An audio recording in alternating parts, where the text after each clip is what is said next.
Bite down. Hard. Feel the muscle bunch at your temple just above your ear.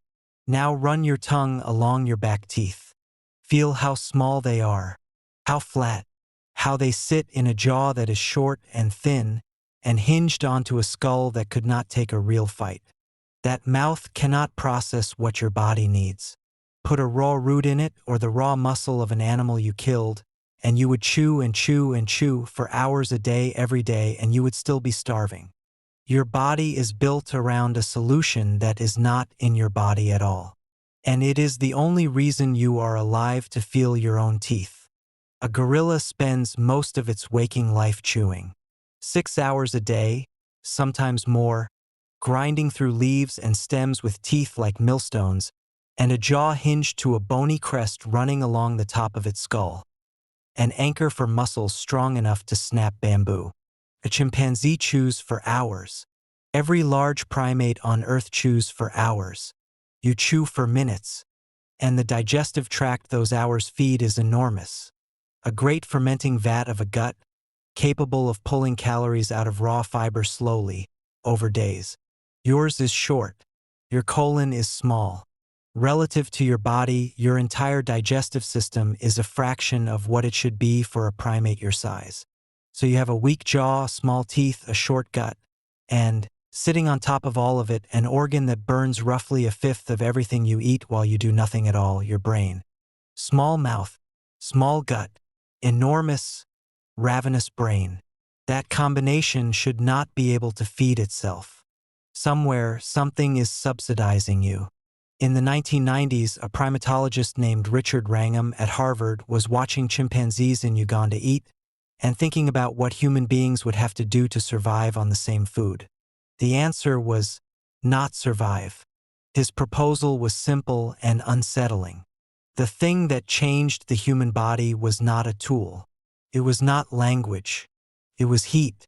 Cooking breaks food apart before it ever reaches your mouth.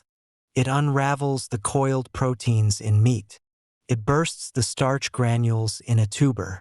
It kills the parasites, softens the fibers, and does, outside the body in minutes, a large share of the work that a gorilla's jaw and a gorilla's gut have to do internally, for hours. Wrangham argued that once our ancestors started doing this, the body was free to stop paying for equipment it no longer needed. The jaw could shrink. The teeth could shrink. The gut could shorten. And the energy freed up could be spent on the most expensive tissue a primate ever grew. He put the moment around 1.8 million years ago with Homo erectus, the first of our ancestors with a body shaped roughly like yours. Long legs, short arms, small face, big brain.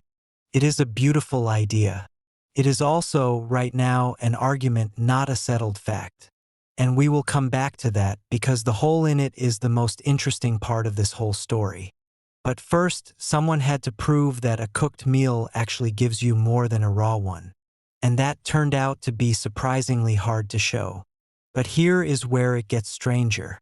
Everyone assumed cooking was about convenience. Softer food, easier chewing, fewer broken teeth.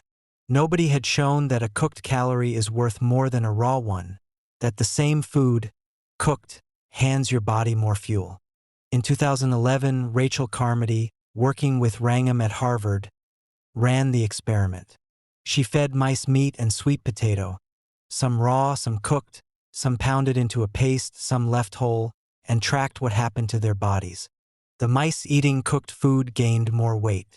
Not because they ate more, not because they moved less. Both were controlled for. The same food, run through fire first, simply delivered more usable energy into the animal. They published it in the Proceedings of the National Academy of Sciences, and it is the quiet hinge of this entire story. Fire is not a convenience. Fire is an external digestive organ. It performs in a flame work that your body would otherwise have to perform with muscle and gut and time, and it hands you back the difference in calories.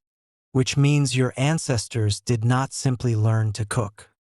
They outsourced a piece of their own digestion, and then their bodies dismantled the part they no longer needed. That is a door that only opens one way. You are living on the far side of that door, and you cannot go back through it. In the 1990s, researchers at the University of Gießen in Germany studied hundreds of people committed to a strict raw food diet, modern, healthy, well-fed people in a wealthy country with access to any produce they wanted, blenders, refrigeration, all of it. Not survivors, volunteers. They lost weight. On average, around 10 kilos for the men, 12 for the women. A quarter of the women fell below the threshold considered underweight.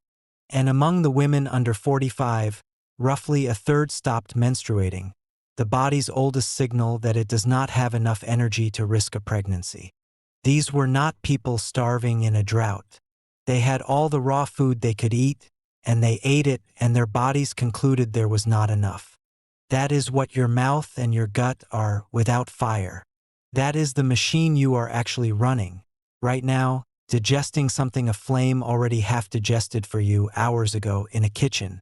If this is the kind of thing you want more of, the ordinary parts of you that turn out to be strange, subscribing is what keeps it coming. And now we have to deal with the whole.